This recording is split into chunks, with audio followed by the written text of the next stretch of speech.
지구의 모든 생명체는 똑같은 수억 개의 아미노산으로 만들어집니다. 박테리아부터 사람까지 단 하나의 예외도 없었어요. 지금까지는요. 그런데 만약 그 7개 중에 하나를 빼고도 살 수 있는 세포를 만들 수 있다면 어떨까요? 40억 년 동안 한 번도 깨지지 않았던 생명의 기본 규칙을 인공지능이 다시 쓸 수 있을까요? 이 영상에서 풀어드릴 건 3가지예요. 첫째, 왜 하필 이소루신이라는 아미노산을 빼기로 결정했는지, 둘째, AI 모델 5종류를 어떻게 단계적으로 동원했는지, 셋째, 그 결과로 만들어진 새로운 대장균 EC9가 어떻게 450세대를 살아남았는지. 논문은 사이언스에 실린 Toward Life with a Lantern Amino Acid Alphabet Through Generative Artificial Intelligence Design. 유리말로는 생성형 인공지능으로 디자인한 19개 아미노산 알파벳의 생명체예요. 컬럼비아대와 하버드, MIT 공동 연구팀이 2026년 4월 발표했습니다. 바로 시작해볼게요. 먼저 이 연구가 던진 질문이 왜 그렇게 충격적이었는지부터 짚어볼게요. 여러분이 지금 이 영상을 보는 순간에도 몸속 세포는 단백질을 끊임없이 만들어내고 있어요. 그 단백질을 짜는 부품이 바로 아미노산인데 자연이 쓰는 종류는 정확히 20개입니다. 대장균이든 효모든 바오바브 나무든 흰수염고래든 사람이든 똑같이 20개를 씁니다.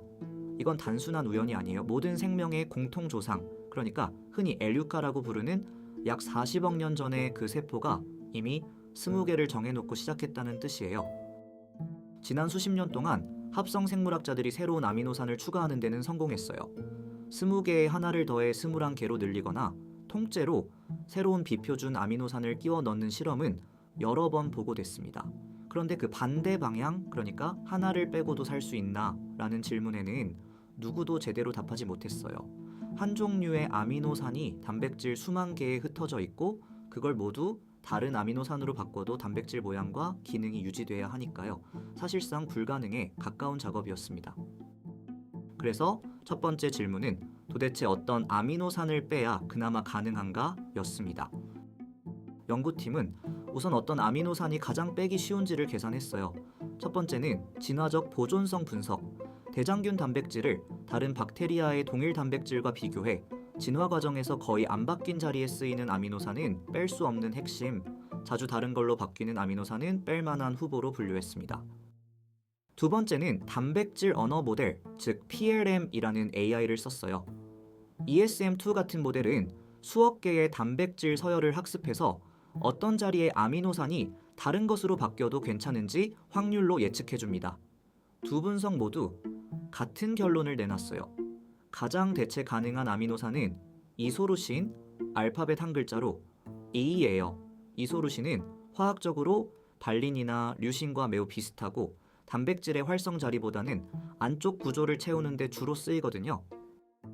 후보는 정해졌으니 이제 직접 빼보면 되겠죠. 그런데 첫 결과는 예상과 달랐어요. 첫 번째 실험은 무식하지만 직관적이었어요. 대장균, 케이프토 균주의 필수 단백질 39개를 골라서 그 안에 들어있는 모든 이소루신을 발린으로, 다시 말해 I를 U로 바꾼 거예요. 발린이 화학적으로 가장 가깝고 가장 자주 자연에서 대체되는 짝꿍이니까요. 3회국의 단백질 중에 10개 정상적으로 작동했습니다. 비율로는 약 43%, 나머지 22개 중에 16개는 살아있는 대장균 클론을 단 하나도 만들어내지 못했고 6개는 부분적으로만 됐어요. 이건 무엇을 뜻하느냐면 이소루신이 단백질 안에서 단순히 자리만 채우는 게 아니라 어떤 자리에서는 그 모양과 화학적 환경 때문에 발린으로 못 바꾼다는 거예요. 즉, 진짜로 19개 아미노산만으로 살아있는 세포를 만들려면은 단순 치환만으로는 절대 안 된다는 결론이 나온 거죠. 이제 진짜 흥미로운 부분이에요. 단순 치환이 안 됐다면 AI가 어떻게 풀어냈을까요? 연구팀은 실패한 단백질을 두 종류의 AI에 다시 맡겼어요. ESM2와 MSA 트랜스포머, 줄여서 MSATR라고 부르는 모델인데요. 둘 다 단백질 서열 자체를 학습한 언어 모델이에요. 사람이 쓴 글을 학습한 챗GPT처럼 이건 단백질을 학습한 셈이죠. 두 모델은 단순한 발린 치환 대신 자리마다 가장 어울리는 다른 아미노산을 추천해줬어요. 이렇게 디자인한 변종들로 ESM2는 9개, MSATR는 5개의 단백질을 더 살려냈습니다. 이걸로도 안 풀린 단백질에는 구조 기반 모델을 투입했어요. 프로틴 MPNN과 AFD 이산이라는 모델인데 이름 그대로 단백질의 3차원 구조 정보를 보고 거기에 맞춰 서열을 거꾸로 디자인합니다. 서열만 보는 모델보다 더 멀리 떨어진 아미노산까지 후보로 제안해서 프로틴 MPNN은 8개를, AFD 이산은 3개를 더 살려냈어요.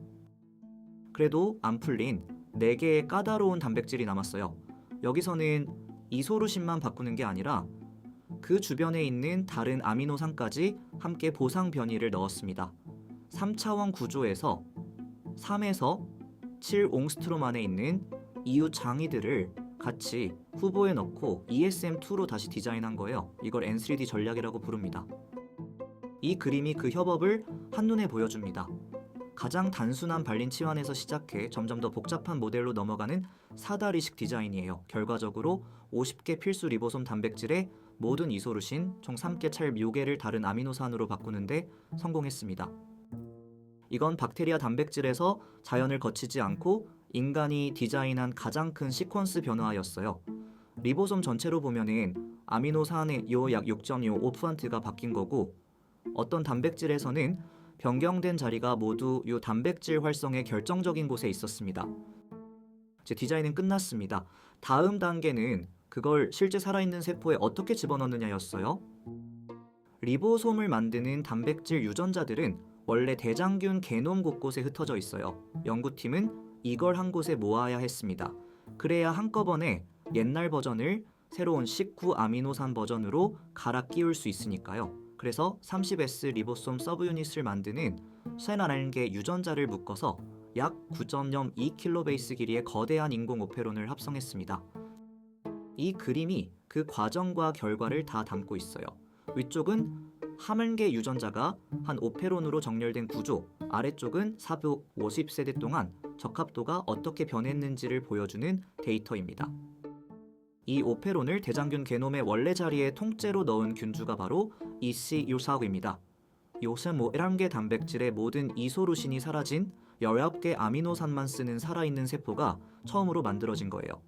야생형 대장균과 비교했을 때 상대 적합도, 그러니까 자라는 속도는 약 0.61, 야생형보다는 느리지만 명확히 살아있고 분열합니다. 가장 인상적인 결과는 진화적 안정성이었어요. 연구팀은 이생구를 무려 450세대 동안 계속 키우면서 지놈을 일정 간격으로 시퀀싱했습니다. 혹시 진화 과정에서 이소루신 코돈으로 되돌아가는 변이가 생기지 않을까 걱정했거든요.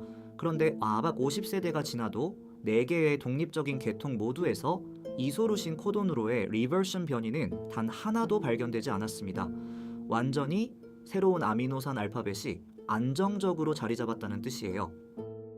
마지막으로 이 결과가 왜 중요한지 그리고 어떤 한계를 안고 있는지 짚어볼게요. 이 연구가 던지는 진짜 질문은 이거예요. 모든 생명의 공통조상 엘유치아가 정말로 처음부터 10개 아미노산을 다 썼을까요? 아니면은 더 적은 개수에서 시작해 후대에 추가됐을까요?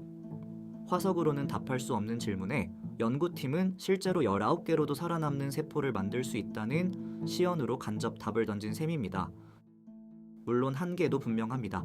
이번 검증은 대장균 한 종에서만 이루어졌고 다른 생명체에서도 같은 결과가 나올지는 모릅니다. 그리고 이소루신을 뺀 경우만 검증했지 다른 아미노산 19개도 모두 빠질 수 있는지는 아직 답이 없어요.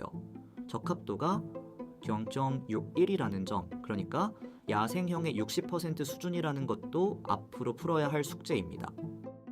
오늘 내용을 한 문장으로 요약하면 인공지능이 생명의 가장 기본적인 규칙 중 하나인 17개 아미노산을 19개로 줄인 첫 살아있는 세포를 디자인했다는 것이었어요. 원논문은 사이언스 2026년 4월 30일자에 실렸고 링크는 영상 설명란에 달아뒀습니다. 관심 있으시면 직접 읽어보시길 권해드립니다.